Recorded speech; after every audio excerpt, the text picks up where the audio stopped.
Hello everyone, this is Sonia from PT classes.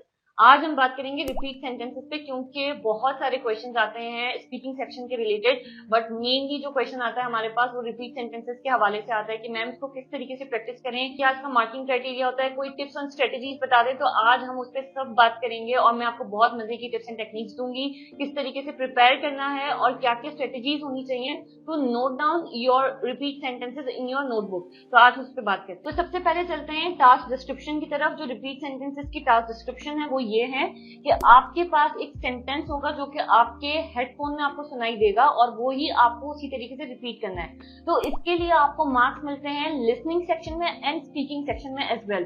क्यों? क्योंकि आपको ये चीज समझनी पड़ेगी कि पीटी आपको इंटीग्रेटेड मार्किंग देता है। लाइक फॉर एग्जाम्पल, अगर आप रिपीट सेंटेंसेस में वही टास्क है जो कि आप पहले सुन रहे हैं और स्पीक कर रहे हैं, दैट मीन्स पहले वो आपको लिसनिंग के मार्क्स देता है और फिर वो आपको स्पीकिंग के मार्क्स भी देता है। प्लीज इस चीज को समझने की कोशिश करें कि आपके पास लिसनिंग सेक्शन में भी बहुत ज्यादा मार्किंग जो है वो रिपीट सेंटेंसेस की तरफ से जाती है और स्पीकिंग सेक्शन में भी आपके पास काफी मार्क्स होते हैं रिपीट सेंटेंसेस के। तो प्लीज इस चीज को थोड़ा सा ध्यान में रखें और इसको फॉर ग्रांटेड ना लें। आई नो ये टास्क जो है वो बहुत ज्यादा इजी लगता है, लेकिन पहली बात तो ये कि इजी नहीं है, इसमें बहुत ज्यादा प्रैक्टिस की जरूरत है। But at the same time इसके मार्किंग भी बहुत ज्यादा है towards listening and speaking section. जिस तरीके से मैंने आपको रीड अलाउड वाले वीडियो में भी बताया था कि एक बीप साउंड होता है, जैसे ही आपका 30 to 40 सेकेंड्स का प्रेपरेशन टाइम फिनिश होता है इन रीड अलाउड, आपके पास एक बीप साउंड होता है।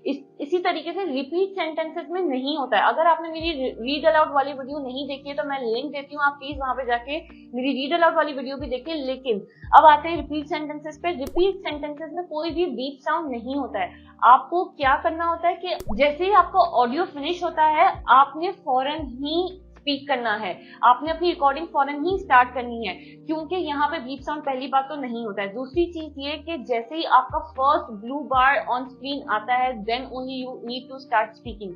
अगर आपने वो चीज स्पीक पहले ही करना स्टार्ट कर दी, दैट मीन्स कि हो सकता है कि आपकी रिकॉर्डिंग स्टार्ट ही ना हुई हो और आप समझ रहे हैं कि आप रिकॉर्डिंग करना आपने स्टार्ट कर दी है और हो सकता है कि कंप्यूटर ने वो चीज रिकॉर्ड नहीं की हो, तो आपके मार्क्स जो है वो अच्छे खासे डिडक्ट हो सकते हैं। तो प्लीज मेक श्योर करें कि आप पहले फर्स्ट ब्लू बार देखें अपनी स्क्रीन पे, जो कि अराउंड आधे से 1 सेकेंड का टाइम लेती है टू स्टार्ट और to show that first blue bar on your screen, and then only you can start recording. तो प्लीज मेक श्योर करें कि पहले फर्स्ट ब्लू बार देखें और उसके बाद आप रिकॉर्डिंग स्टार्ट करें। आपके पास जो सेंटेंस होता है वो 7 to 14 वर्ड्स लॉन्ग होता है और आपको जब उसको रिपीट करना है उसमें आपको 7 to 8 सेकेंड्स का टाइम मिलता है रिपीट करने के लिए, which is more than enough. तो आपको ये टेंशन नहीं होना चाहिए कि अगर सेंटेंस होगा तो मुझे 7 to 8 सेकेंड या 9 सेकेंड्स में वो चीज रिपीट कर देनी है। आपके पास इनफ टाइम है।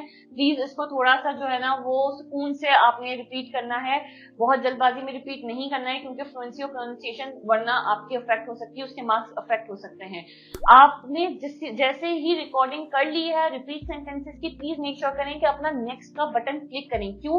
क्योंकि ये भी पॉसिबिलिटी है कि क्लास में जितने दूसरे लोग उस चीज को रिकॉर्ड कर रहे हैं, क्योंकि क्वेश्चन तो चलने डिफरेंट आएंगे, लेकिन कुछ बच्चे जो होते हैं, कुछ स्टूडेंट्स होते हैं क्लास में, वो बहुत ज्यादा लाउड होते हैं, तो उनकी आवाज आपके माइक में रिकॉर्ड ना हो जाए, उसका हमें बहुत ज्यादा ख्याल रखना है और आपने फौरन ही नेक्स्ट बटन दबा देना है एज सून एज आप अपनी रिकॉर्डिंग फिनिश करते हैं। तो उससे आपके मार्क्स जो है वो इंटैक्ट रहेंगे। और लास्ट हमने डिस्कस किया कि रिपीट सेंटेंसेस की टास्क डिस्क्रिप्शन क्या थी। अब हम डिस्कस करते हैं कि इसका मार्किंग क्राइटेरिया क्या है। मार्किंग क्राइटेरिया में आपको मार्क्स मिलते हैं फ्लुएंसी में, प्रोनाउंसिएशन में और कंटेंट में। आपको 5 पॉइंट्स मिलते हैं फ्लुएंसी और प्रोनाउंसिएशन में, और कंटेंट में आपको मिलते हैं 3 मार्क्स। नाउ अब ये आपके लिए जानना बहुत जरूरी है कि किस तरीके से फ्लुएंसी और प्रोनाउंसिएशन में आप ज्यादा मार्क्स ले सकते हैं, और अगर कंटेंट अगर आपको पूरा याद नहीं दिया है तो किस तरीके से अगर आप उस चीज को अवॉइड भी करते हैं या अगर हम 1 या 2 वर्ड कभी इग्नोर कर भी देते हैं, तो आपको फुल मार्क्स कैसे मिल सकते हैं या ज्यादा से ज्यादा मार्क्स कैसे मिल सकते हैं। ठीक है, देखिए कोई भी चीज छोड़ेंगे तो फुल मार्क्स मिलने की हमें तवक्को नहीं रखनी चाहिए, लेकिन अगर हम स्मार्टली इस चीज को अटेम्प्ट करेंगे तो हमें ज्यादा से ज्यादा मार्क्स कैसे मिल सकते हैं, ये हमारा टारगेट होना चाहिए। For example, the question comes in my name is Sonia and I live in Melbourne. अगर आपने मेलबर्न वर्ड नहीं सुना है, आपने क्या करना है, आप इस तरीके से भी कर सकते हैं, my name is Sonia and I live in Sydney. लेकिन अगर आपने इसको इस तरीके से अटेम्प्ट किया, my name is Sonia and I live in Melbourne, for example आपने ये और ये बोगस साउंड और इस तरीके से स्पेलिंग साउंड अगर आपने दे दिए एक बारी, तो होगा क्या कि वो आपके मार्क्स जरूर काटेगा, क्योंकि आपने आपकी फ्लुएंसी और आपकी प्रोनाउंसिएशन यहाँ पे सीधा सीधा जो है वो इंटरप्ट हो गई है। लेकिन अगर आपने फ्लुएंसी और प्रोनाउंसिएशन को इंटैक्ट रखते हुए अगर आपने कंटेंट में कोई चेंजेस लेकर आए हैं जो कि स्लाइड चेंजेस है, आप उसमें अच्छे मार्क्स ग्रैब कर सकते हैं, क्योंकि कंटेंट के जानिए कि 3 मार्क्स ही हैं, 3 पॉइंट्स ही हैं, 5 मैं नहीं कहूंगी, सिर्फ 3 पॉइंट्स हैं, लेकिन फ्लुएंसी और प्रोनाउंसिएशन के 5 पॉइंट्स हैं। अल्टीमेटली आपको ये चीज समझनी है कि 3 पॉइंट्स को हम थोड़ा सा लेस प्रायोरिटी पे रख सकते हैं, लेकिन 5 पॉइंट्स को हम लेस प्रायोरिटी पे नहीं रख सकते। दैट मीन्स हम फ्लुएंसी और प्रोनाउंसिएशन को इग्नोर नहीं कर सकते। अब हमारे पास क्वेश्चन ये आता है कि हमें कैसे पता चले या हमें किस तरीके से जो है वो रिपीट सेंटेंसेस को याद करना है, या हमें उसकी प्रैक्टिस किस तरीके से करनी है। प्रैक्टिस आपने सिंपली देखिए, जो आपके लिए वर्क करता है ना, आप उस तरीके से करें। जो मेरे पास बहुत सारी स्ट्रेटेजीज हैं, लेकिन मैं आपको एक और दो स्ट्रेटेजीज बताऊंगी जो कि मोस्ट ऑफ द स्टूडेंट्स के लिए वर्क करती हैं। पहली स्ट्रेटेजी ये है कि आपने क्या करना है, for example if the sentence is my name is Sonia and I live in Melbourne, ठीक है, तो आपको मेक श्योर करना है कि आपने first letter of every word, like for example my MNIS. So if it is like first letter of every word, my name is Sonia, so MNIS. कुछ लोगों के लिए ये स्ट्रेटेजी काम करती है, और आप जो है वो आपके पास नोटबुक और पेन होगा, आप जो है वो first letter of every word लिखें, और जब आपकी रिपीट करने की बारी आएगी आप उन लेटर्स को देखते जाएंगे और आपको याद आता जाएगा कि अच्छा वो वर्ड किस वर्ड का ये फर्स्ट लेटर है, और आप उसी तरीके से स्पीक करते जाएंगे। But again that requires a lot of practice. Second चीज ये है कि आपने मेक श्योर करना है कि फर्स्ट सेंटेंस का फर्स्ट पार्ट है आप उसको याद कर लें, और सेकेंड पार्ट जो है वो आप लिख लें, या फर्स्ट पार्ट जो है वो लिख लें और सेकंड पार्ट आप याद कर लें।